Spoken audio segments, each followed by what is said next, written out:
be well. We're It going is. on. Yeah. My wife Okay. really feels the heat, so she's got to check All right, out. we'll call this meeting to order. No, wait, just 1 second, sorry. Okay. Sorry, I saw Mike doing a. All right, I'm going to call this meeting to order. Welcome to the Wednesday, July 22nd, North Middlesex Council meeting. This time, roll call. I believe everyone is present. Disclosure of pecuniary interest, if anybody has one, please bring it forward. The minutes of the previous meeting from July 8th, the regular, any business arising, errors or omissions? Nothing? I'll move. Moved by Councillor Moyer, seconded by, sorry, Councillor Nickel. All in favor? Carried, thank you. Public meetings. We do have some public meetings going, so I need a motion to go into a committee of adjustment. Councillor Hemming, Councillor Keogh, all in favor? Carried. Okay, so we have the minutes from the March 4th and July 8th committee of adjustment. Any questions on them? No questions? Need a mover? Deputy Mayor, Councillor Clinchy, all in favor? Carried. All right, Jackie, you have. Thank you, Mayor. The introduction I'm going to receive is regarding the public meeting hearings, and it is the same introduction we use when we're at our in-person meetings. The purpose of the following public meeting of Committee of Adjustment is to give committee adjustment as well as the general public an opportunity to hear all interested persons with respect to the applications before the committee this evening. The public is advised that comments expressed and written material presented are a matter of public record or available for full disclosure.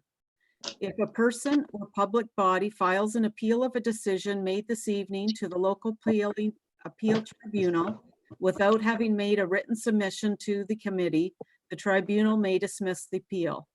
If anyone wishes to be notified of the decision of the applications being heard this evening, please submit a written request through the clerk's office.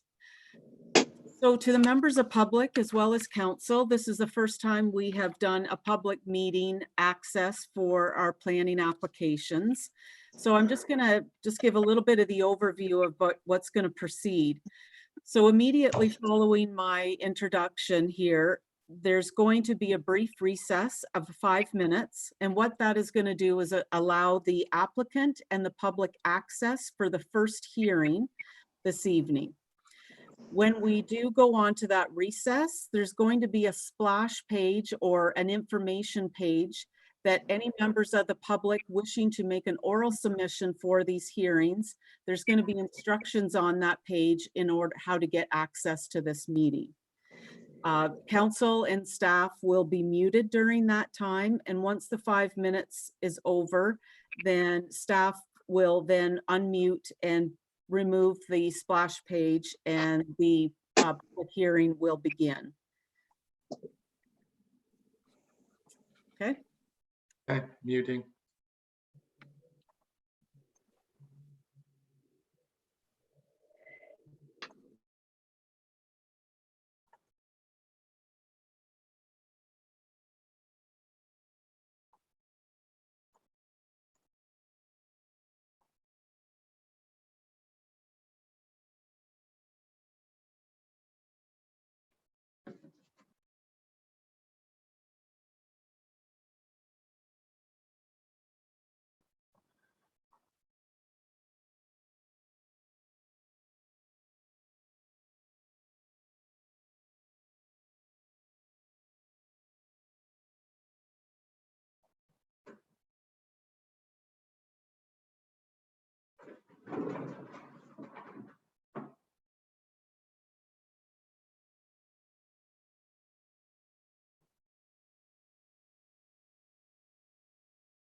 Okay, we should be good to go. You can unmute yourself.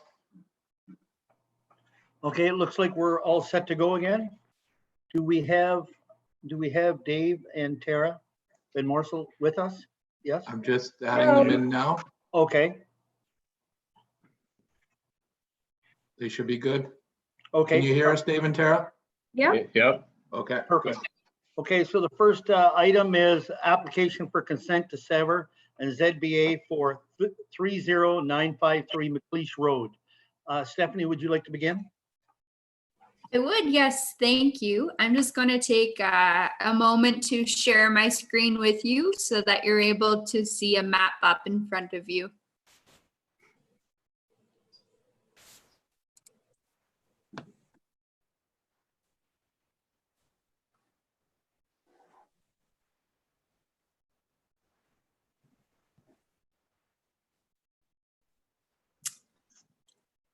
Are you able to see the screen share? Yes. Yeah. Yes, thank you. So the purpose and effect of the application for consent is to sever a surplus farm residence on a lot with a frontage of approximately 10 meters or 33 feet along the Leach Road and an area of approximately 0.55 hectares or 1.35 acres from a farm parcel with a total area of approximately 35.2 hectares or 86.91 acres. The purpose and effect of establishing the easement is to allow access to the farmland that would otherwise be inaccessible as a result of the severance due to the unique lot configuration of the subject lands, only having 10 meters or 33 feet of lot frontage, being the width of the right-of-way of McLeish Road. And the application for the zoning bylaw amendment was submitted concurrently with the application for consent.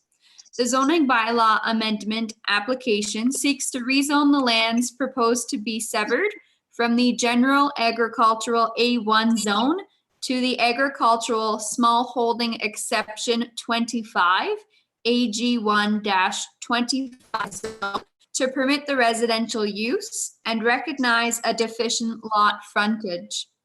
The proposed zoning bylaw amendment application also seeks to rezone the lands proposed to be retained from the general agricultural A1 zone to the general agricultural exception 82, A1-82 zone in order to prohibit residential use as required by the North Middlesex official plan and to recognize a deficient lot frontage.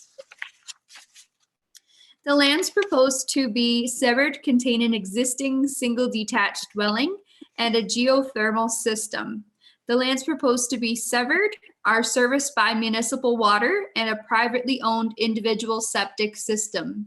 And the lands proposed to be severed include an existing access from McLeish Road.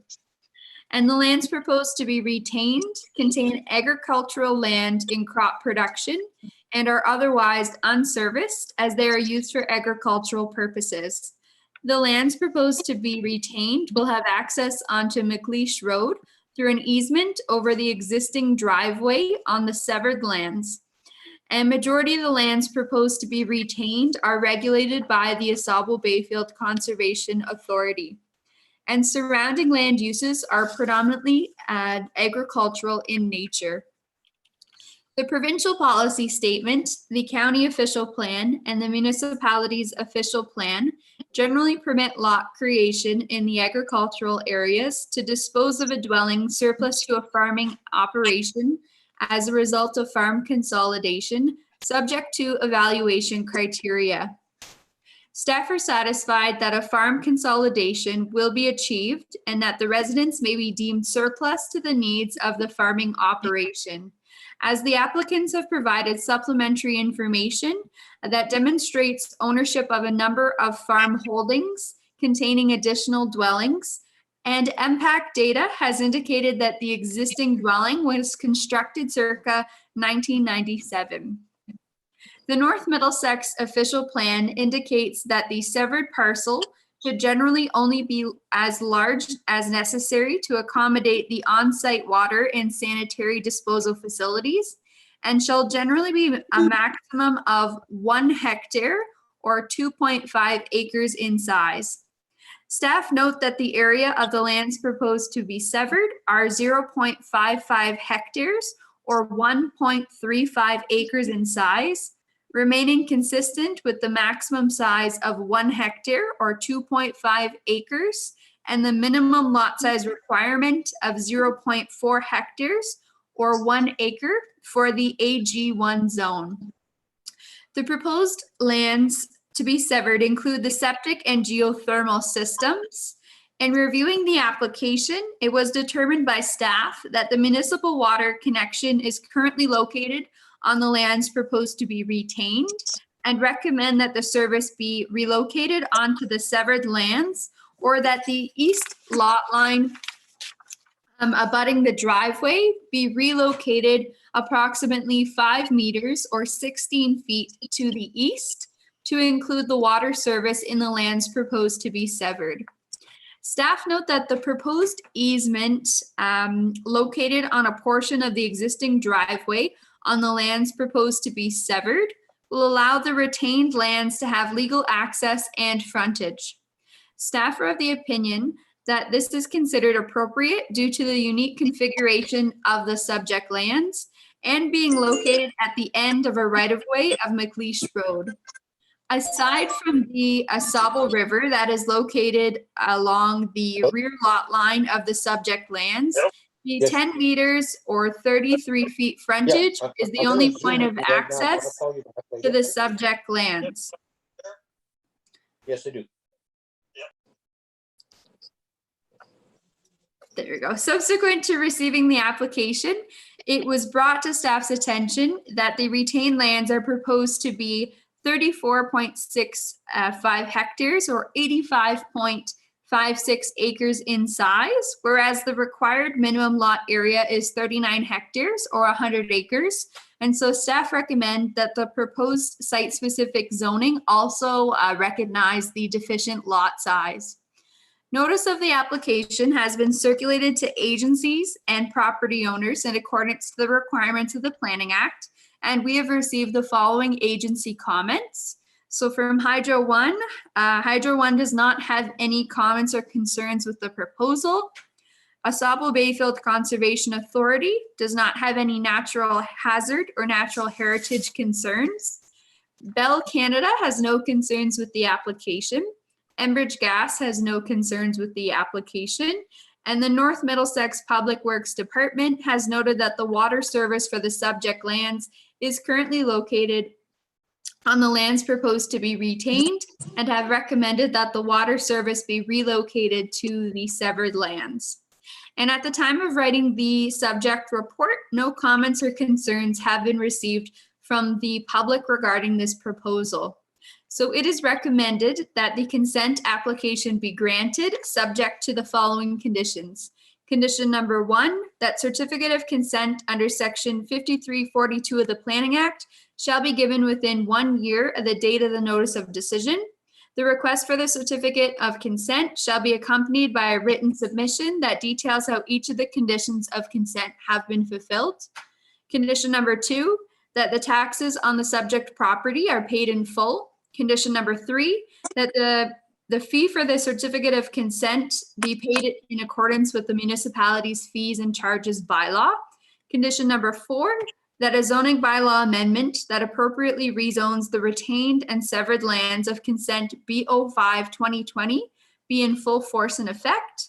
Condition number 5, that the east lot line abutting the driveway be relocated approximately 5 meters or 16 feet further east to include the water service connection line, and that the area be recalculated, or that the water service be relocated onto the severed lands at the expense of the owner to the satisfaction of the municipality.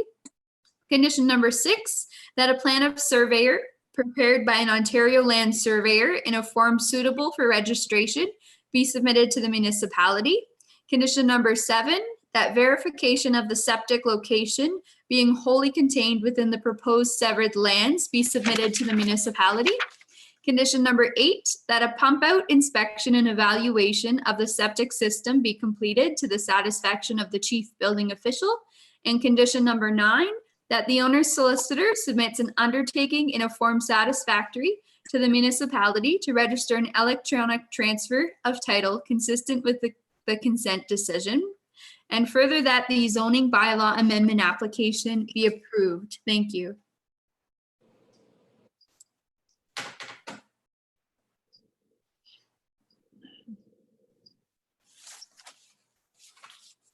Okay, thank you, Stephanie.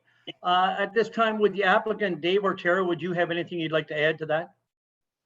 Comments? No, Don't think so. not really, nope. No- I think no I think the thing we will do though is probably just do what they say is increase the lot line by 5 meters on the east side of the lane. It's simpler than digging up and trying to reroute the water line. All right. All right. There is nothing from the public, I believe, on this. And so I would ask questions or comments from the committee. Councillor Hemming. Yeah, just a question. When the works department goes down, is that road maintained to the end of the laneway then by the municipality? And would it stop at the lot line? From whenever plows go down there, they basically have to turn around up near the house up there. They have no other. Oh, okay. So we'll still maintain that road and that laneway then. Okay, Yeah, because they have nowhere else to turn around. good, thanks. Okay, any other questions? No other questions. We have a recommendation in front of us. Moved by Councillor Hemming, seconded by Councillor Keough. Discussion? All in favor? Carried. Thank you. Thank you. So are we going on a recess again?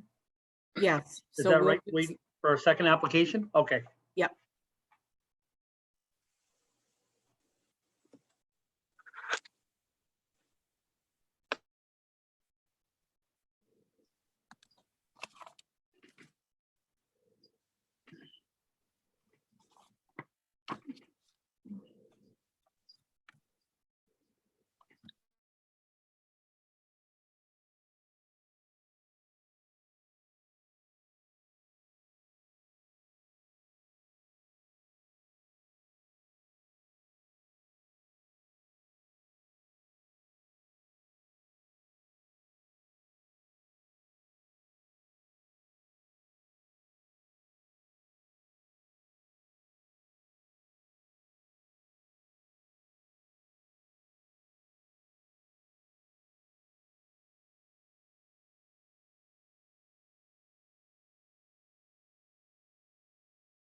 All right, I believe we're ready again. Is that right? Do we have our next applicant ready?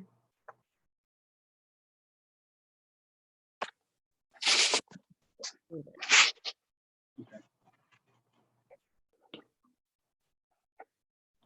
Are we ready to start again? Yeah, it seemed to be muted. I've asked him to unmute.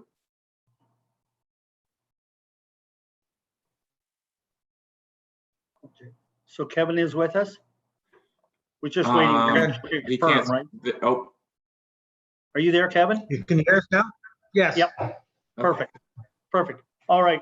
Our next application is for Kevin and Brenda Morgan. It's the easement consent and the ZBA for 3443 McGuire Road.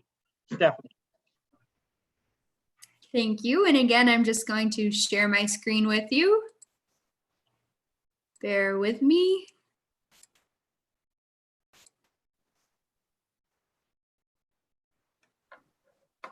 All right, there we go. So as the committee will recall, the owners of the subject lands received a conditional approval for consent to sever on October 2nd, 2019 to dispose of a surplus farm residence. Condition number 3 of consent B12 2019 requires that the lands to be severed and the lands to be retained be rezoned as per section 6.2D of the North Middlesex official plan. Application for zoning bylaw ZBA 07-2020 proposes to rezone the severed lot of consent B12 2019 from the general agricultural A1 zone to the agricultural small holding AG1 zone to recognize the residential use of the lands and to limit the range of permitted uses. The application also seeks to rezone the retained lands of consent B12 2019 from the general agricultural zone to the general agricultural exception 84 zone to prohibit the establishment of new dwellings on the remnant farm parcel. Subsequent to the consent application being conditionally approved, a hydro line was identified on a draft reference plan that crosses over the lands to be retained in favor of the lands to be severed, and staff suggested that an easement be applied for in order to ensure the owners of the residential dwelling will have legal access to the hydro line for maintenance purposes. The applicants have opted to apply for consent application concurrently to establish an easement. And you can see that on the screen in front of you marked in black. And the hydro line runs from the property line of the severed lands, and I believe it goes on to the property further. And the surrounding land uses are predominantly agriculture in nature. So as per the North Middlesex official plan, section 6.2D, a rezoning application is required as a condition of consent to prevent a residential dwelling from being permitted to be constructed on the retained lands. And additionally, it was required that the severed lands be rezoned to reflect the residential nature. All other criteria from section 6.2D required in order to facilitate a surplus farm dwelling severance has been met or capable of being met through the conditions of the consent file. Subsequent to the application being submitted, staff recognized that one of the accessory structures on the subject lands exceeds the maximum height of 5.5 meters or 18 feet and recommend that the retained lands be rezoned to the agricultural small holding exception zone, so the AG1-26 zone, in order to recognize a maximum accessory building height for the existing barn of 9.7 meters or 32 feet. The proposed lot to be retained meets all other zoning requirements of the parent agricultural small holding AG1 zone. The proposed lot to be retained meets all other of the zoning requirements of the parent general agricultural A1 zone. The proposed zone change for the retained lands will prohibit the establishment of new residential uses on the subject lands, and staff are satisfied that the application of the general agricultural exception 84 zone is appropriate for the remnant farm parcel, and as such, staff support this zone change. And it is not anticipated that the woodlands will be impacted as a result of the consent application or the zoning bylaw amendment application, as the woodlands will remain on the retained lands and will not be fragmented. Staff are satisfied that the proposed consent application to establish an easement can be considered minor in nature as well as administrative, given that it is addressing an existing hydro line and therefore is in conformity to the County of Middlesex and North Middlesex official plans and the North Middlesex zoning bylaw. The proposed easement will result in no physical change to the subject lands and would result in the owners of 3443 McGuire Road gaining legal accessibility and in turn maintenance over the existing hydro lines. Staff are satisfied that the proposal can be considered sound land use planning and do not anticipate any adverse impacts to surrounding land uses. So the notice of the application has been circulated to agencies as well as property owners in accordance to the requirements of the Planning Act, and we have received the following agency comments. So that they have no comments, and at the time of reading the subject report, no comments or concerns have been received from the public regarding the applications. So it is recommended that the zoning bylaw amendment be approved and that the application for consent be granted subject to the following conditions. So condition number 1, that a certificate of consent under section 5342 of the Planning Act shall be given within 1 year of the date of the notice of decision. The request for the certificate of consent shall be accompanied by a written submission that details how each of the conditions of consent has been fulfilled. Condition number 2, that a plan of survey prepared by an Ontario land surveyor in a form suitable for registration be submitted to the municipality. And condition number 3, that the owner's solicitor submits an undertaking in a form satisfactory to the municipality to register an electronic transfer of title consistent with the consent decision. Thank you.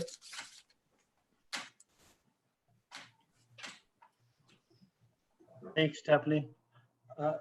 There's nothing from the public, I believe. Is that right? Okay. Kevin, do you have something you'd like to add? I think we're fine. Like this hydro line with the easement, that hydro line is wholly contained by Ontario Hydro. That line is not belong to us. The transformer is not at the road. What happens is that the hydro comes in on an angle, as you can see by that drawing, but then it cuts across the fields to the north. So that's Ontario Hydro is actually coming in the next couple of weeks to trim some cedar trees out of there that we phoned them about. So I'm not just sure why we had to have an easement application on a line that we don't own or that has and maintained by us, right? But anyway, if this is what they wish, then we'll have to go ahead with this way. Okay, thanks, Kevin. Comments from the committee? Comments or questions from the committee? No comments or questions? Stephanie, I would have one. I can't remember having it before where we have an existing structure that's over that, that's above the height. To have a variance for that. It's just a question on that. I thought if it was existing already, that wasn't part of the process, but. So to the mayor, so with every surplus farm dwelling severance, when there are outbuildings on a lot that is proposed to be severed, we generally do evaluate them against all setbacks of the AG1 zone towards the new lot lines, the height, the lot coverage. So it has been evaluated in the past. Okay, but probably the taller one stayed with the farmland before. That's what may be the difference. So, okay, thank you. Any questions, comments from the committee? No, we have a recommendation in front of us. Councillor Moyer, moved by Councillor Moyer, seconded by Councillor Keogh. All in favor? Carried. Thank you. Thanks, Stephanie. I need a motion to go out of Committee of Adjustment and to go into our regular meeting. Counselor Nickel, seconded by Counselor Kehoe. All in favor? Carried, thanks. So we're back into regular meeting. And I knew Stephanie had another meeting, I believe, to go to, right? So she had to move on. So we do have at 6:20, which I'm sure it is. Yeah, we have a request from Kevin and Brenda Morgan to waive fees associated with the easement consent, $900. Condition imposed on consent for surplus farm dwelling severance previously approved. Who's going to start on this? Through your worship, I believe Kevin's rejoining the call, so Oh, in Kevin's not here right now? normal fashion, we can let him speak to his his request. Okay, Kevin, are you there now? Yes, we are. We didn't hear what you said earlier. Okay, sorry, I just said we're going to your request to waive the fees for associated with the easement consent of $900. Yes, sir. And so would you like to speak on this? We've already, it was already on the application the first time that we applied. And Stephanie come to us afterwards about this easement. And so we already paid her $1,800. If we'd understood that we had to have an easement at that time, it would have been included in the $1,800 application. So we had to fill out a whole application again, just to check mark the box for easement and then get charged another $900. It was an unfortunate miss on everybody's fault all the way around, because I didn't think there would be an easement on a line that isn't ours at all, right? It belongs to Ontario Hydro. So I'm not just, this is why we're asking for no charge on that part of the application. Okay. Just one comment I can make to that. I believe staff had the ability to make it from 1,800 to 900. Is that correct, Jonathan? But Yes. that's all staff has. That's why it had to come to council. Through your worship, that is correct. Under the authority that we have within the administrative side, we can cut fees in half. But Kevin, because of the duplication and the minor issue in terms of the checkbox as he's referring to, he felt it warranted to request this other exception. So it's for your consideration. Okay, thank you. Comments from council? Questions or comments from council? Councilor Keough, just unmute yourself, John.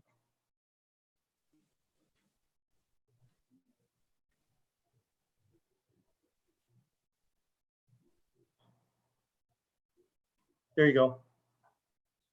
Thank you, Mayor. I just have one. Back when this initial severance went through and all conditions from agencies and whatnot were applied for, at that time, did Hydro One not make mention that they own the hydro that runs through to Kevin and Brenda's house? Okay, Through- Jonathan? Through your worship, I believe that wasn't identified. Part of the issue, and every application's unique, is that there was not a legal survey provided through this that identified the utility servicing. So the original consent that came through, one of the conditions was for that legal survey. So that's when it was caught on the submission of that legal survey. Fundamentally, they've had to go back and now incorporate an easement and part and parcel with their rezoning application as well. So there is two applications kind of being considered simultaneously to here. But to answer your original question, it was missed originally.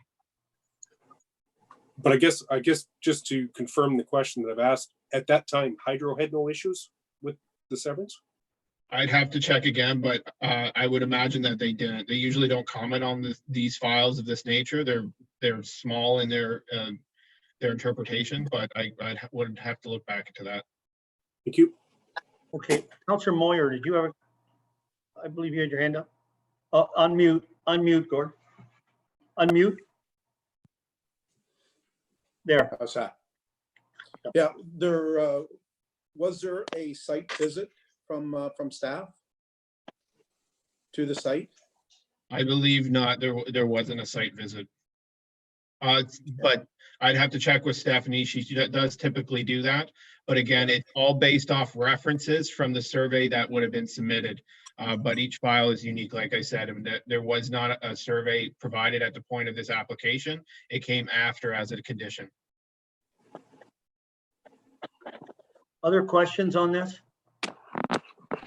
Yeah, Deputy Mayor Cornelison, go ahead, Adrian. Thank you, Mayor Rob. I did take advantage of making a site visit out there earlier in the week because I was interested to see the reason for the easement. And I have to say that I'm surprised that it's required because the amount that the line crosses over the other property is so minuscule that I'm sure that Hydro One or whoever does the servicing would access it from the separate parcel anyway. It's barely the size of a small bedroom. It's only a couple rows of corn that it crosses. So it's unfortunate it happened, but I just don't see the reason for it. Thank you. Okay. Other comments? No other comments? I just want to say this is a bit unique in the fact that unfortunately it's gone on since October, I believe. And that is because of the pandemic. And I want to thank staff and Kevin, yourselves as well for patience in getting this done, and getting this application moved forward. Any other comments from staff or from council? No other comments? We have a recommendation or we have a request in front of us. Councillor Moyer. I would move to waive the fees on that application of the $900. Okay, so to grant the request, are you Yes. seconding it? Councillor Hemming, are you seconding? Yes, absolutely. Okay. More discussion on that? In favor? All in favor? Carried. Carried. Thank you, Kevin. All right, thank you. Thank you, guys. Appreciate it. All right. Have a good evening. Bye. I believe we got to go to a short recess now again. I think we can go ahead. I think Mike's. We can carry on? Yep. Okay, we'll carry on. We have no other delegations, departmental reports. FCM grant application, citywide asset management project. Jonathan Graham. Thank you. Through your worship, the recommendation before you is that council approve the undertaking of the application to the Federation of Canadian Municipalities Asset Management Program for the development of North Middlesex Comprehensive Asset Management Plan in the amount of $68,800, and be it further resolved that the municipality commit to conducting the following activities: a data works towards desegregation, risk framework and development, life cycle framework and service framework. And further be resolved that the municipality of North Middlesex commits $18,800 for the municipal portion of the cost to be funded through the 2020 pre-approved budget administrative account 01-12-01-40-14. And that after the application be granted, and if the application is not granted by FCM, council be directed the mayor and the CAO to enter into a project agreement with Public Sector Digest, whereby it will be funded through the efficiency and efficiency funding grant. So Public Sector Digest right now offers us a tool, or we're using a tool called Citywide with them. This is to revolving evolution of our asset management plan, and it will coincide with the milestones of 2020 and 2021. So staff went out to them to seek an opinion on what a comprehensive asset management plan would look like. And this is the proposal that they came back with. There's a lot of technicalities in this, but it is part of the Ontario regulation that we move ahead with our asset management plan. The one thing I can stress through this, although we're going in a comprehensive asset management plan as a product at the back end, we're retaining the knowledge and retaining the data that we haven't had before. So this is something that is an evolution for us, and we're working towards making sure that we can own these documents in future. Are there any questions? Questions from council? No questions? I do, actually. Oh, Deputy Mayor Cornelison, go ahead. Thank you, Mayor Rob. Jonathan, the only question I have, and I know the asset management plan needs to be done, and we've been talking about it for some time, but once it's completed, is the municipality then bound by the recommendations within that asset management plan to replace assets as recommended by that plan? No. What it's meant to do is provide a tool for financial management. So what we would do under the budget committee and what would be considered at council in future is a risk and need assessment based off of the criticality of failing infrastructure, and then finance it. We'd have to mirror this need with the ability of our financial information being able to support it. And that would be presented to council and the committee for a life cycle renewal project. What we're striving for, Tracy and I especially, it's going to take a number of years, but we want to get to 5 and 10-year programs where we can demonstrate to council how we're going to renew our infrastructure. Tracy, is there anything you want to add in terms of that comment? No, I think you pretty much covered it all. Thank you, Jonathan. Yeah. Okay, Counselor Moyer, you have a question? Once this program is implemented, is this something that staff will be able to manage itself, or do we have to go outside to update every time? So it's an evolution, Gord, Councilor Moyer. We actually have full access to our data right now through Citywide. It's just this next step. So part of the 2021 analysis is that we need to do a risk analysis on levels of service, not only locally, but it's a benchmark over the entire province. Public Sector Digest can offer us that knowledge, and that's part of this process.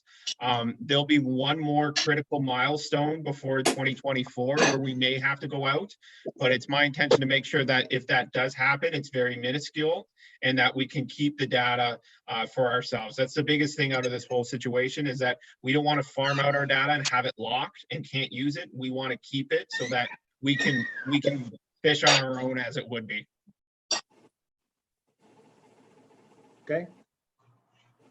Other questions? Nice part about this, we did receive a grant to cover most of the cost at least. We still have to go through the approval process, Yeah. Your Worship, but this is part of the getting in line right now. FCM has an open-ended grant with asset management, but as soon as the money runs out, it runs out. We can't get into it.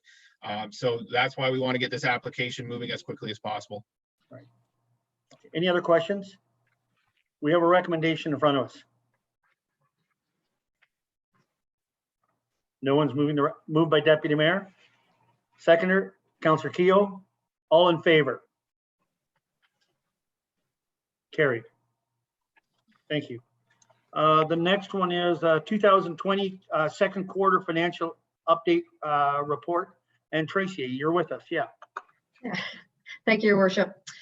This is an informational report updating council on the operational variances for the 6 months ending June 30th, 2020. Comparing the budget numbers to actual provides council with an understanding where we are and whether a variance is a one-time occurrence or if future budgets need to be adjusting. There's an attached spreadsheet that breaks down the budget to actual and provides a brief explanation. Is there any questions on the Q2 report? Questions from council? Question, Deputy Mayor Cornelison? Thank you, Rob. Tracy, I noticed there's some references to the COVID-19 issues and whatnot. What general impact is that having on municipality from a financial perspective in terms of revenue and expenses? Right now we are at about, I would say 155,000 roughly, comparing where we were in June 30th, 2019 and where we are now. I'm just keeping a spreadsheet going with the analysis. When it's all said and done, I'll bring a report back to council with the actual impact on all the budgets. So is that simply a loss of revenue from facility rentals, or does that include the deferred tax payments and water payments? Right. That's a combination of everything. The loss of recreation revenue, the waiving of the penalties and fees on water and taxes. It's the added expense also of operational expenses that we had to buy all the PPE and things like that. So it's kind of a combination of everything. So it's fairly comprehensive then. Yes. Yeah. Thank you. All right, any other questions? All right, someone move the report. We need someone to move the report. Councillor McClinchy, Councillor Nickel, all in favor? Carried. Thanks, Tracy. We have a non-union compensation review. Donna Van Huydonk. Oh, there's Donna. Yep.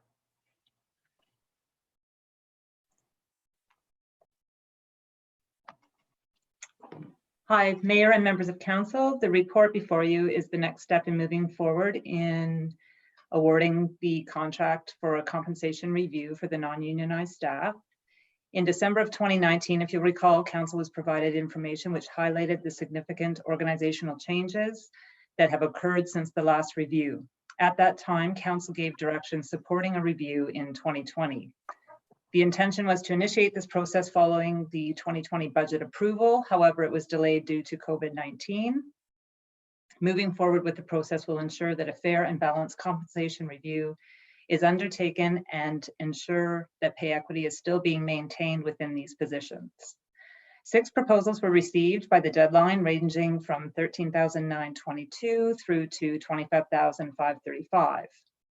Based on the established evaluation, the 2 top scores are Warden Up to Grove and ML Consulting. The recommendation before you is that council authorize a contract with ML Consulting in the amount of $18,150 to $19,250 in fees plus HST, and that the CAO be authorized to execute the necessary agreement on behalf of the municipality. ML Consulting fell in the middle range of the received quotes, and although not below, the proposal is within the budgeted amount. Mary Ann Love would be the key consultant on the project and has 35 years experience with a large municipal client base, including many of our neighboring municipalities. Are there any questions? Questions from council? Deputy Mayor Ellison, and then Councillor Moyer. Thank you, Mayor Rob. Donna, I have a couple questions. This is not the same organization that we used the last time, is it? No, it is not. ML Consulting that we're recommending is not. Okay. Warden Okay. Up to Grove did the last. Yeah. And the other question I have, will she then be, like, when it talks to non-union staff, and I understand that, but will the council remuneration be examined at the same time? Because that's been a year and a half in the making as well. I'm not sure where that's at. Actually, Jonathan, do you want to chime in here, please? Through your worship, we actually have just finalized and consolidated the information. And we will bring that forward to council for consideration at the appropriate time. But that was not part, that's not part of the scope on this. Yes, you're correct, your worship. Just to This is clarify. not part of this scope right now. Okay. Okay, thank you. Okay, Councillor Moyer. Yeah, I just had some concerns at this time. We just heard the deficit that we have from COVID-19 situation, and I just don't know whether this is the time that we should be spending another $18,000 on consultants. I mean, our ratepayers, everybody's going through some tough times right now. I don't know whether this is the proper time to be looking at this or not. I'd like to hear other comments from other councillors to see what they feel. Okay. Councillor Hemming? Yeah, I tend to agree with Gord on this one. Like, I don't know if it's prudent at this time to be, considering something in the scope. So there might be better times for it. Okay. Jonathan, you. Just as to offer some insight to that, through your worship, this is just the first step, and I can respect that the timing's not perfect, but there's no perfect timing for discussions like these sometimes. This is just the award of the contract. Any impact to the organization have to be presented to council upon those findings, and will take a number of months to get to. And that's really what we're trying to get to here, is having something that we can rely on for our budgetary purposes when we go through our next exercise for 2021. Councillor McClinchy, then Councillor Moyer. I felt too 2021 would be more appropriate at this time, to maybe bring it up as a budget item in 2021. Okay. Councillor Moyer. Yeah, it was, I understand it's just the starting process, but the $18,000 for a consultant is one of the factors. we like to compare ourselves to some of the outlying municipalities. And I mean, the last report that we got as well, we're sort of unique in North Middlesex with our number of people that we have. We have great staff, but it's hard to find other municipalities to compare ourselves to. We seem to get lumped into with some larger ones, and which are possibly can afford to pay their CAOs and their heads of staff more than what North Middlesex can. So that's more my concern, whether do we need a consultant to go through this? Okay. When we just Donna, had 17, really. I Sorry, just go wanted to, Donna, I just go ahead. wanted to add that through the request for proposal, or the request for quote, sorry, that was very stipulated in there that we wanted to be compared to municipalities geographically the same size, as well as the population. So that was one of the criteria in the RFQ. Okay. Okay. Other comments? Councillor Nickel. Just feel at this time that's asking for a fair amount of a budget to justify during COVID. I really do feel the same as Councillor Moyer, that people are suffering, and it's very difficult at this point to justify that kind of expenditure. Thank you. Any other comments? Deputy Mayor Cornelison. Thank you. My question is for Donna or Jonathan, whichever. What are the consequences, I suppose, of a deferral if the council decides to go that way, and what impact would that have overall? Great question. Who's going to answer? Who's going to speak to that? I'll speak to part of it, and Jonathan can add to it too. Is one thing with some of the organizational changes that we've gone through. We have to ensure that we're maintaining internal equity, and that may or may not being achieved right now too. So that could pose as a issue. So does that mean that this is provincially legislated, or is this just a recommendation? Through your worship, that's a tricky answer to really or to provide. I think the letter of the law, and correct me if I'm wrong, Donna, is once every 5 years. Mm-hmm. However, there's a little asterisk on the back end that says if you have significant changes in your organization that need to be addressed through this, you should be tackling it in good measure. To go back to what Donna was saying, there's been significant changes within the organization in the last year.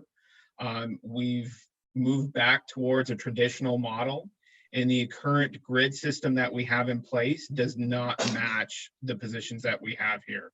It is hard to place people in the appropriate pay grid when that doesn't work. And we tried the hybrid system previously to this, if that's what you can call it.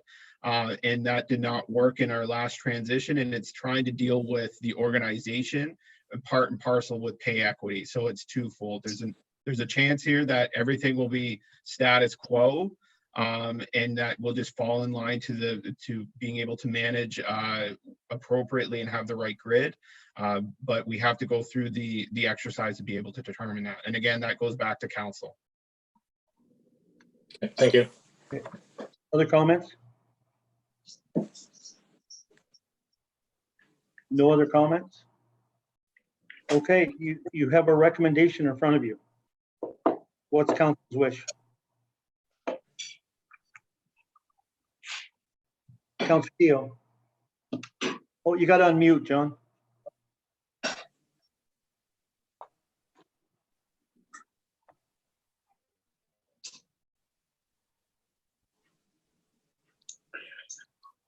I can read lips, John, so don't say too much.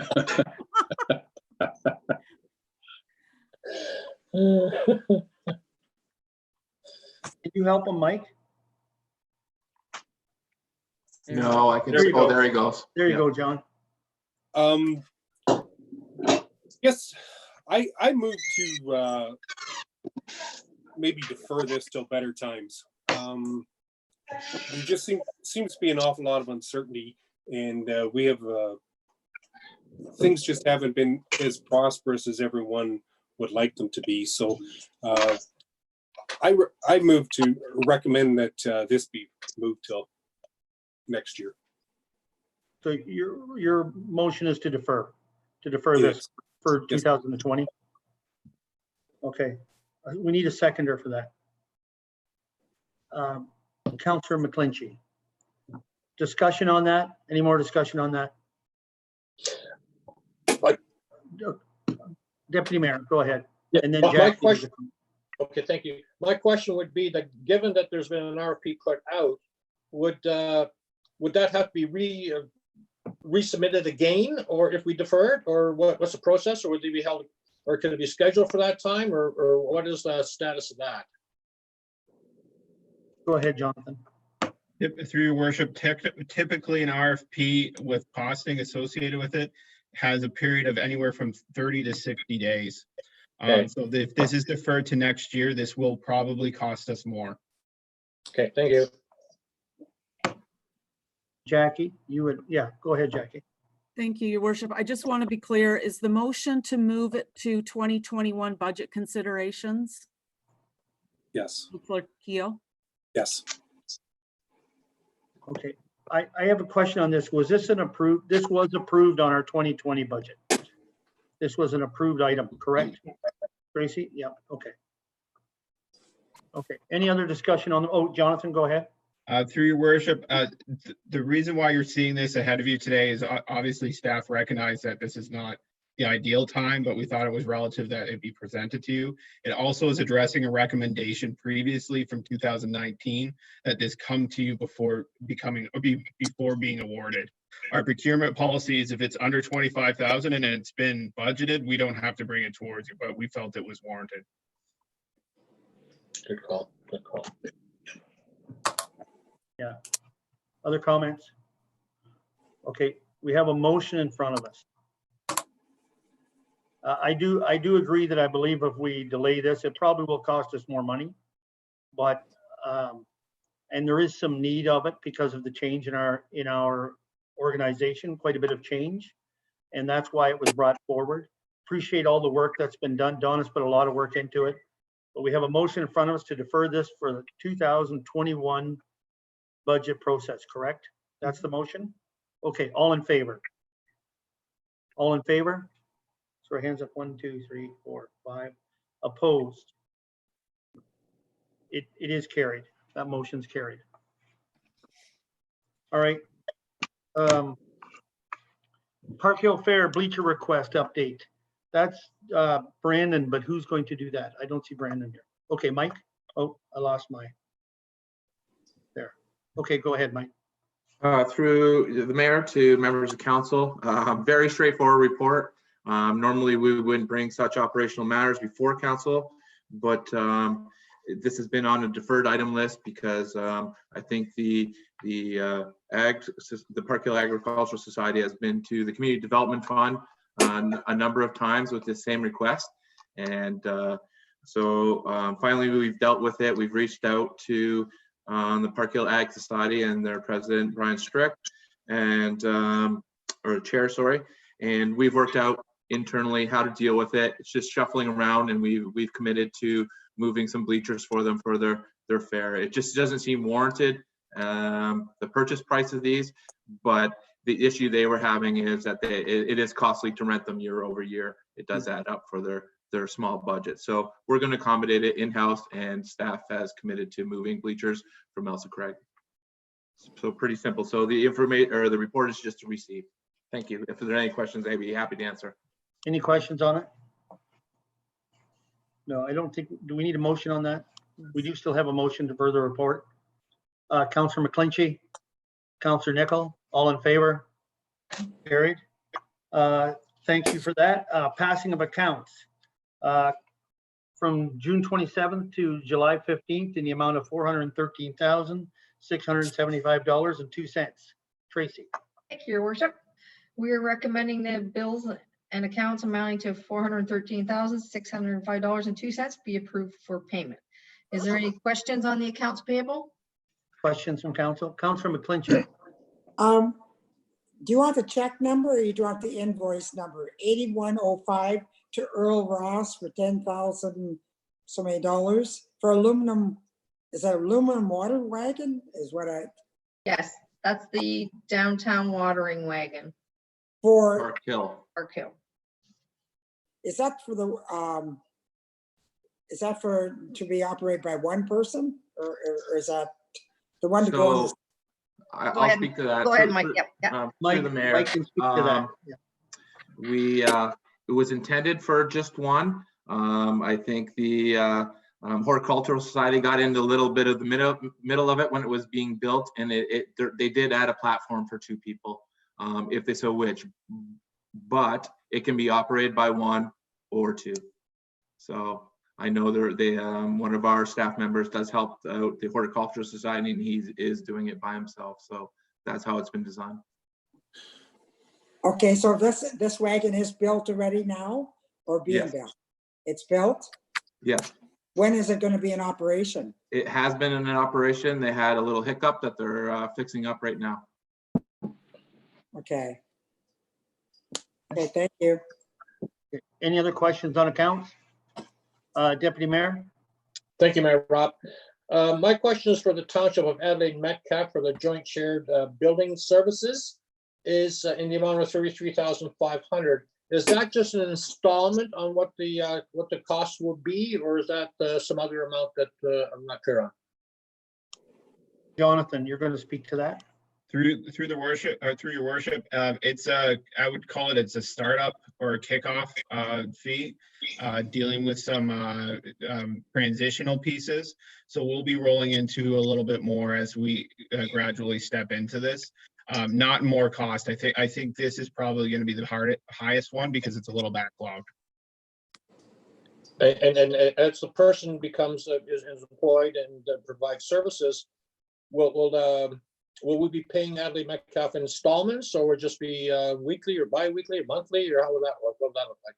It most likely will be installments at the very beginning, and then we'll also have a reconciliation of our accounts based off the permit fees collected as well. Okay, thank you. Okay. Other questions on the accounts? No other questions? Motion to pay the accounts? Councillor Moyer? Councillor Keel, all in favor? Carried. Thank you. Committee reports. Thanks, Tracy. Committee reports, nothing on Lake Huron ABCA. Is there anything you want to add, Adrian? There's not a great deal. There was some discussion about the 2021 budget, which I'm quite concerned about. They're indicating that there may be a significant increase, and so I will certainly be questioning whether or not that's an appropriate time, given that all the municipalities are going through financial issues right now with the COVID-19. So that comes up in October, and I will keep you advised. Okay, thanks, Adrian. Any questions for Adrian on ABCA? No? Is there any other committees that want to report? I don't see anything in our files. So. No? All right. Correspondence. City of Sarnia request for endorsement to motion regarding long-term care improvements. Receive and file or consider report. Receive and file.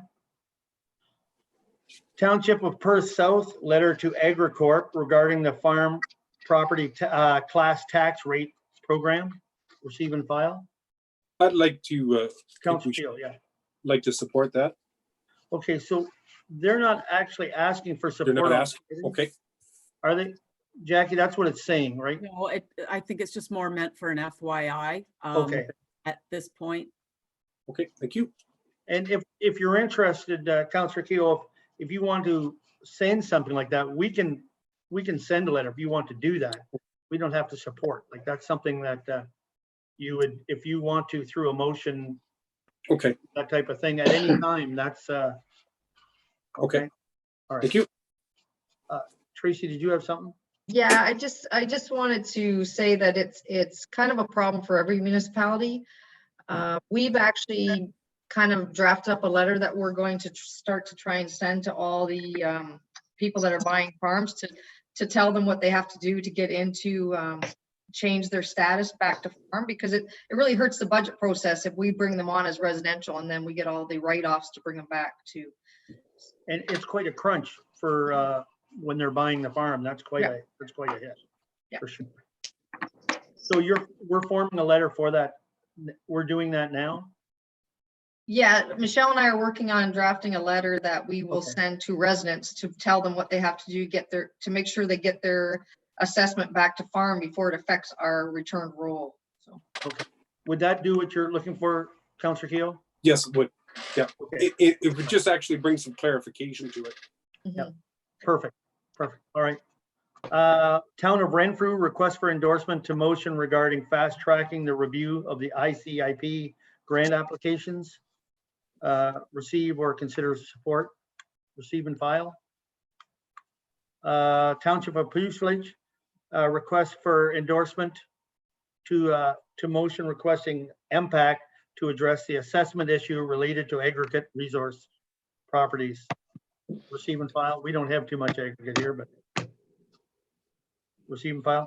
Town of Kingsville, request for endorsement to motion that would expand the rent assistance program to include all businesses in a lease agreement within all residential above commercial properties. Receive and file. Okay, we don't need a motion for correspondence, correct? That's correct. All right.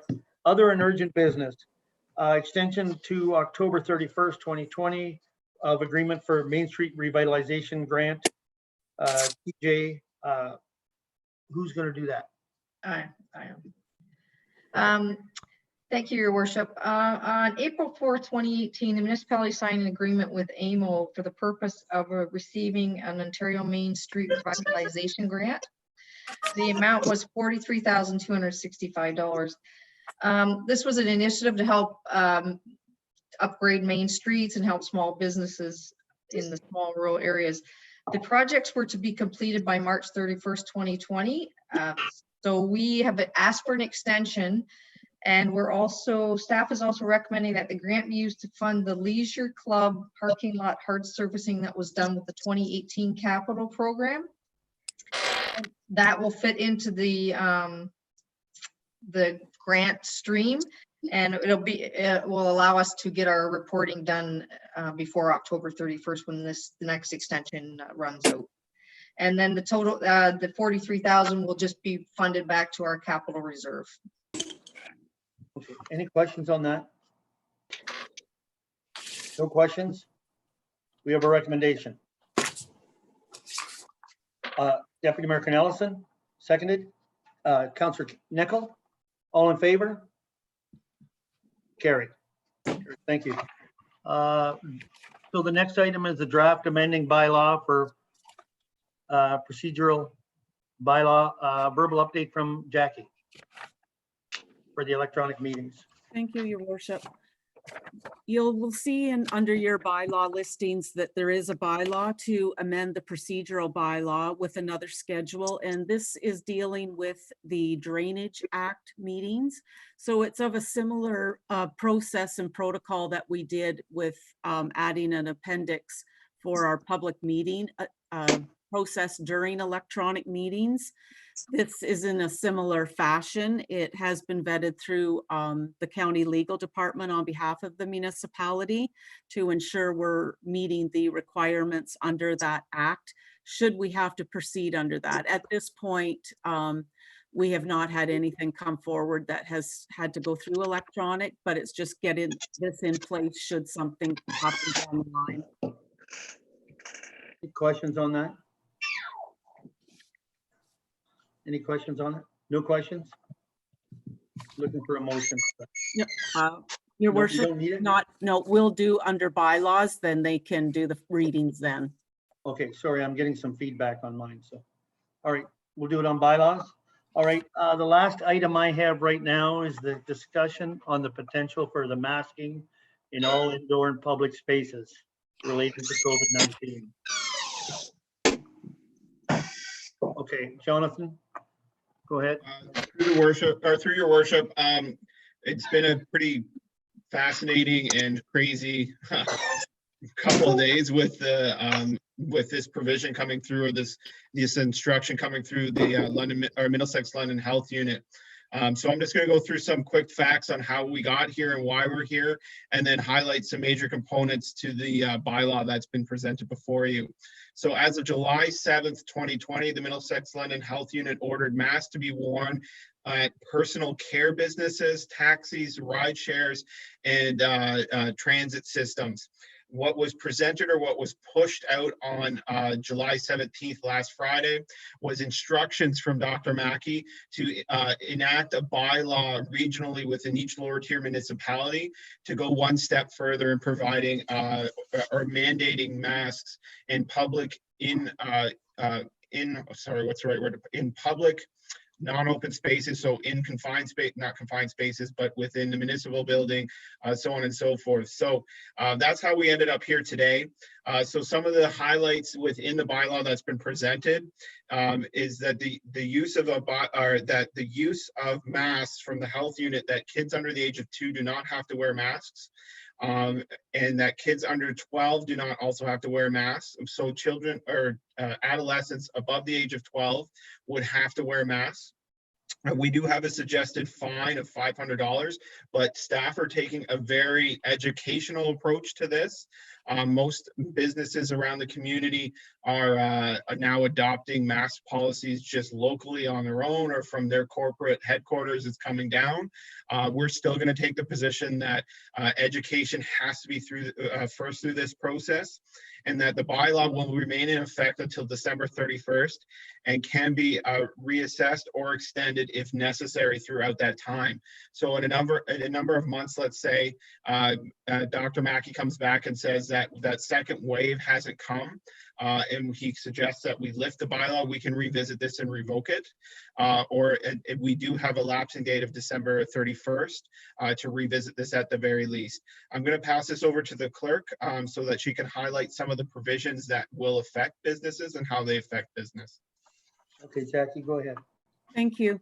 So just further to what Jonathan has provided to you, I just wanted to point out under section 3 of the bylaw, there is under the establishment definition in the first part of the bylaw, section 3 specifically states some institutes or other businesses that would not be included.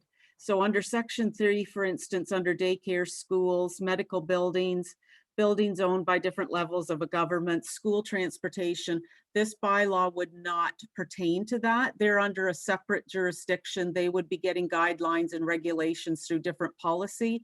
So the enforcement of this bylaw would not apply to those establishments specifically listed. The only addition that I do want to draw to the attention of council that I just discovered just a little while ago is that if council does choose to consider this under bylaws this evening, there would just be the addition of a set fine schedule that I have to add to it to get the approval of the Attorney General to impose that set fine. That comes with all the bylaws that have fines under the Provincial Offences Act.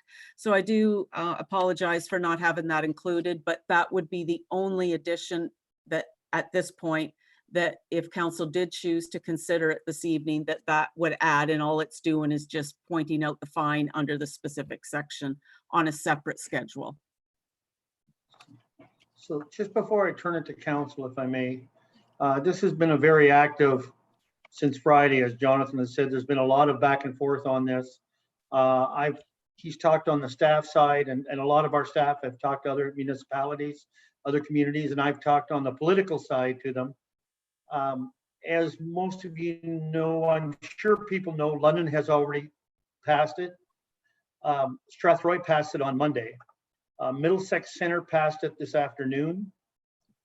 The one change, Middlesex Center, I believe, does not have a fine for it. Is that correct? They are working through education, I believe, correct? One thing we have, just a second, John, one thing we have added was we have put in hours to allow shields, face shields. Not all of them have that, but we have put the face shields into it. My thought on it was that it helps people who have some breathing difficulties, but it still offers protection. So, Jonathan, you wanted to speak on this? Through your worship, that is correct, that Middlesex Centers does not include a set fine. One could argue what's the point of a bylaw without some of those provisions, or how do we get here? But this is the topic right now since Friday. They've also changed some of the time, some of the age brackets, I believe. Just as another note, Southwest Middlesex is also considering their bylaw tonight at their local council. So those are other things to consider. Yeah. So, okay, go ahead, Councillor Moyer.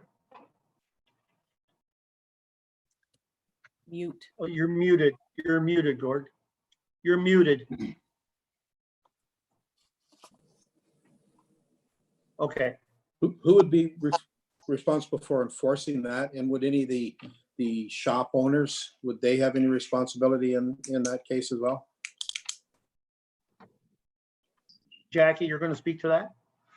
I can, and Jonathan can certainly add to it.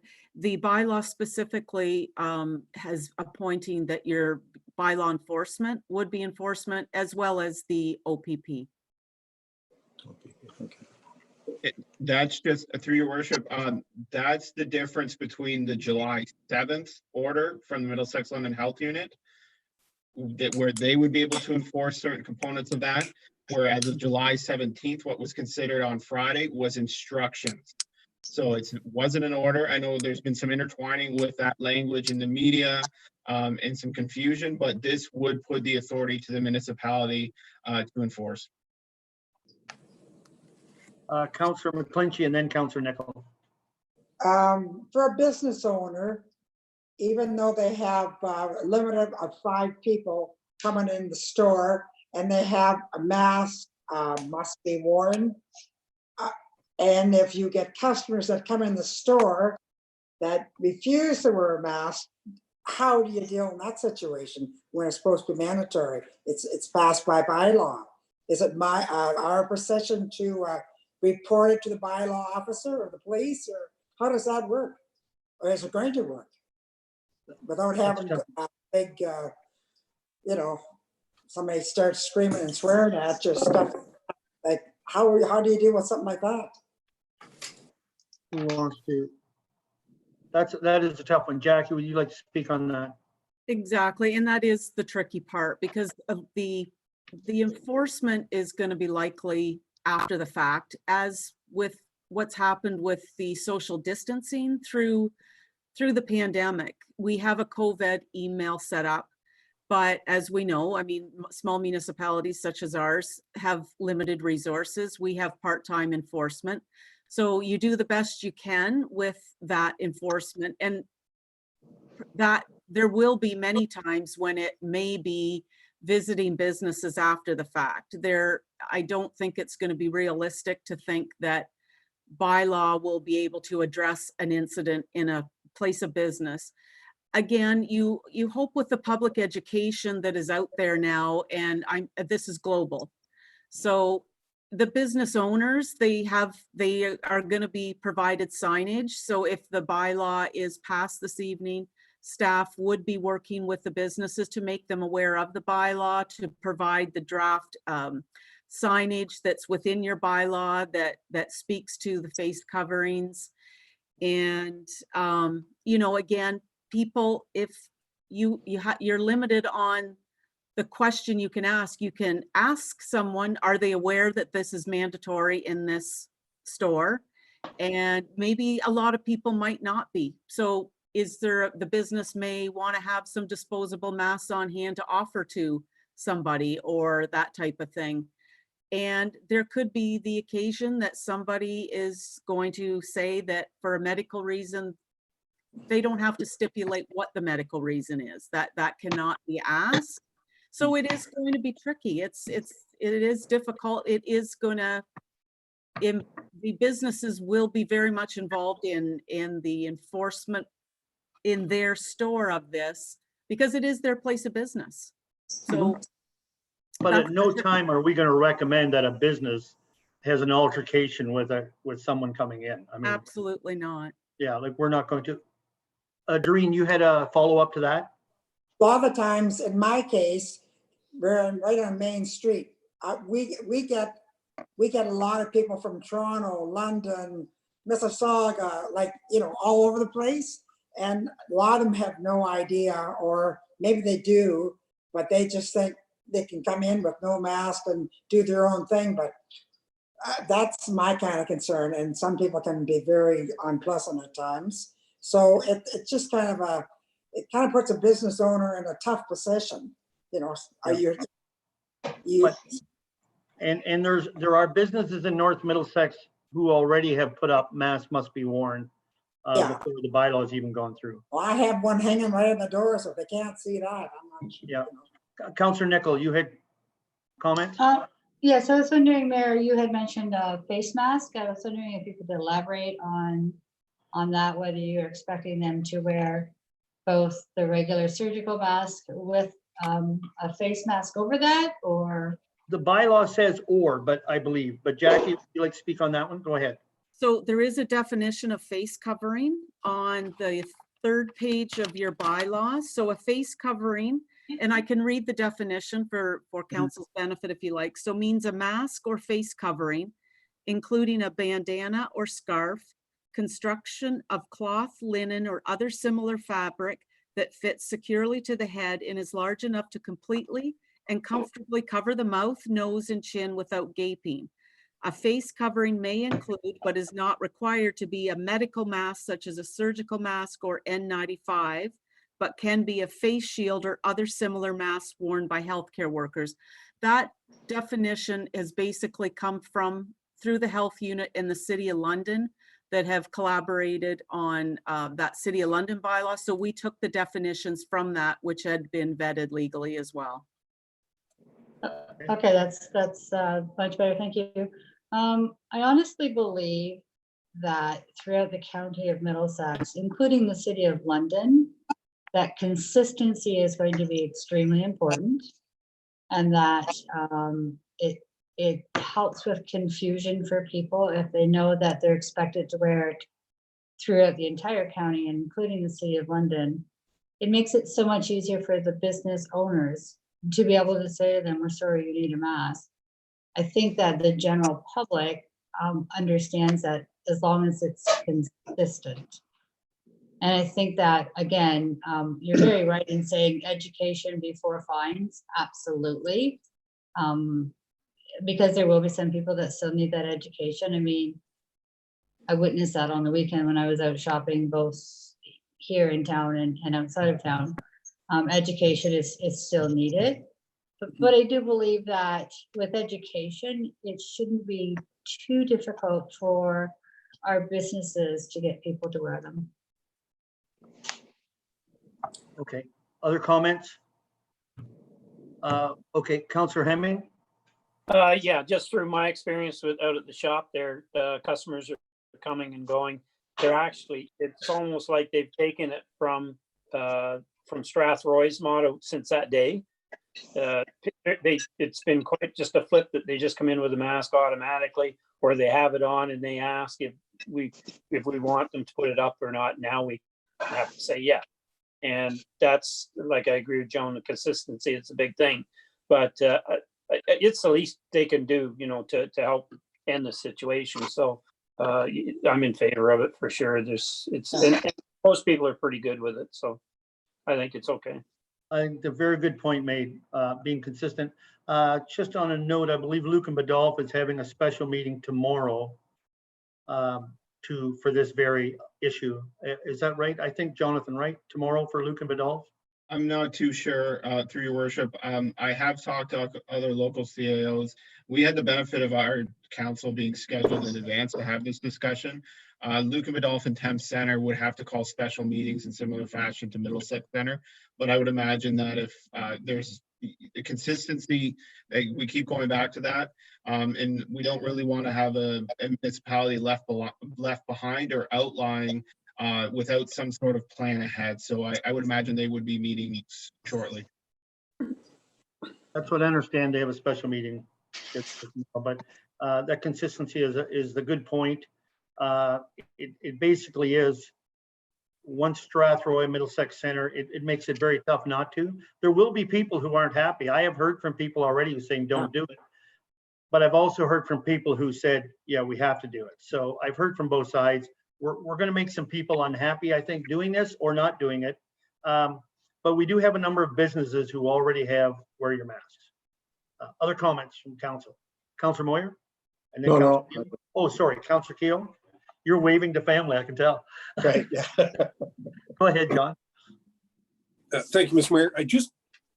I would just like some clarification. Is a shield alone sufficient, or do we still require a mask?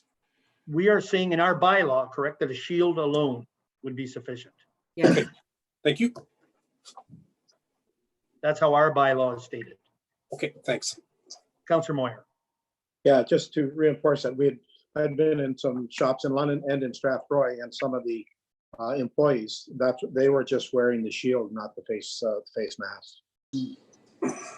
The reason, yeah, if you have some breathing issues, whether you're asthma or any breathing issues, it is easier to breathe with them. It stops the restriction. So, other comments? Okay, we're going to deal with this on bylaws, correct? Yes. Okay, is there any other items for other business? Anyone got anything else? No, that's it? Okay, Councilor McClinchy, go ahead. Jackie, you said that businesses will be supplied with notification of this bylaw or their window, or Jonathan, I think will speak to that. Okay. Through your worship, and I have to thank Jackie and Mike, especially for the last, push in the 3 days to get to this point. But that has pivoted the conversation in the last 48 hours is how do we get to the last mile of trying to make sure that the businesses know this has happened. So Mike and myself will be making a large effort tomorrow to reach out to them. We're going to be providing as much as we can or get a hold of people, a copy of the bylaw, a copy of the media release, and a copy of a version of a notice that they should be using or something within that. It is your own place of business. The bylaw doesn't mandate that the signage be up. But it does, we want to make sure that people have the right information to be consistent. So we'll be doing that tomorrow to make sure that whatever your decision is, that information it goes out to the business community. Okay, great. Jackie? Thank you. Actually, the bylaw does stipulate that the operator shall conspicuously post at all entrances to the establishment clearly visible signage containing the following text, which is verbiage right from our bylaw. So that would be part of what they would be handing out to the stores to make sure it's a consistent message. Thank you for the clarification, Jackie. Thank you. Anything else in other business? Yeah, Councilor Moyer. I just wanted to comment with the severe weather on the weekend. I just wanted to give Brad a little pat in the back. He was out around and had the roads closed and helped out wherever they could. So it was a good job on his part. Agreed. That was the whole crew was out there quick. Great point. Anything else in other business? Nothing else? Okay. Councilor Nicol. I just wanted to add to Gord's comment that I heard some very, very, very positive feedback about how quick and efficient our staff was, and I was very impressed with the comments that I heard. Yeah. All right. If there's nothing else in other business, then the deferred items are sitting in front of you. Communications, including County Council. Adrian, I believe the Deputy Mayor is going to do a verbal update on the Community Safety and the Wellbeing Project Steering Committee. Is that right? Thank you, Mayor Rob. Yes, I will. So we recently had our Community Safety and Wellbeing Committee meeting. I believe it was on Tuesday, I think it was. It is composed of all the municipalities in Middlesex County who are represented by their various CAOs or designate, and the county is represented by the warden and myself. So Jennifer Kirknam made a presentation. She's very well thought out. There are a number of social service agencies to provide services in the county that are participating as an advisory role.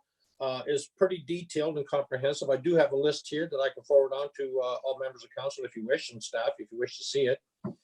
And the safety plan is pretty specific in terms of what it looks at. And just to give you an idea of what it's about, it includes like instant response, which would be your emergency services, risk intervention, risk of harm or stopping something from happening before it's to happen, prevention, and then social development. And so in relation to that, they ask a number of questions, and they're actually asking people to fill out the questionnaire and to provide responses to get a sense of the difference in the county, throughout the county, whether the issues in Southwest are different in North Middlesex or Strathroy Caradoc versus Thames Centre. So it's fairly detailed, and I think there's 18 areas in which they're focusing on. Now, the next stage of this will be to engage the public. Okay, so that's going to be, I think, upon all of us to get the message out to their community to participate and fill out this questionnaire. It's fairly comprehensive. It won't take long, but I think that would be the challenge. I don't know, Jonathan, if you have anything to add, but I think getting the questionnaire and getting the public to participate, I think, would be the biggest challenge. John, do you have anything you want to add? I would mimic that through the worship and through the deputy mayor, that it's very survey driven. It is a mandate that we have to meet in a milestone in 2021 to have this report in. You know, there's some outlining concerns about the influence that COVID would have on this community and well-being safety plan, but also the pandemic is a perfect example of why we need this plan. So it's a lot to come and a lot to see come through it. It'll take a number of months to get there, and we're going to make sure that we have a large media blast for the survey when we're provided that information. And so I'd just like to add that if members of council are interested in seeing the surveys and the questionnaires, just let me know and we can forward that on to all of you. And I would ask that you complete it if you can, and to share it with people that you're associated with and the senior staff as well. Okay, that's about it, I believe. So thank you, Mayor Rob. Okay. Any questions on that, anyone? County Council, I don't think there's anything we've been, nothing right now. Strategic plan's about it, right? Yeah. Okay. Yeah. Okay. Closed meeting, we don't have one. Reading of the bylaws. Bylaw 48 is the ZBA for 30953 McLeish Road. Bylaw 49 is regarding the ZBA for 3443 McGuire Road. Both approvals were given this evening for the consents. Bylaw 50 is the appointment of our new chief building official, Shannon Black, which would become effective July 20th. Bylaw 51 is the confirming bylaw. Bylaw 52 is the amendment to the procedural bylaw to include provision for Drainage Act during electronic meetings. And just one point of note, the procedural bylaw will be coming back to council again at a later time for a comprehensive review. And as a result of COVID, there is going to be some potential changes in the Municipal Act that council can consider implementing through their procedural bylaw, but just this is not the end of the procedural bylaw. Bylaw 53 is the temporary face covering bylaw. And again, the bylaw that's posted on the website does not include the schedule, and if the council passes the bylaw, that will be the only addition to the bylaw this evening. So we're looking for first and second reading for bylaws 48 to 53. Councillor McClinchy, Councillor Nickel, all in favor? Carried. And for third and final? Councillor Hemming, Councillor Keogh, all in favor? Carried. Thank you. All right, just before we adjourn the next meeting, August 5th, we're hoping that's the last electronic meeting right now. And so August 19th, we're anticipating being in person at the council chambers. That's the hope. All right. So I'm looking for a motion to adjourn. Councillor McClinchy, Councillor Keogh, all in favor. Have a great evening, everyone. Thanks. Thank you. Thanks. Bye-bye.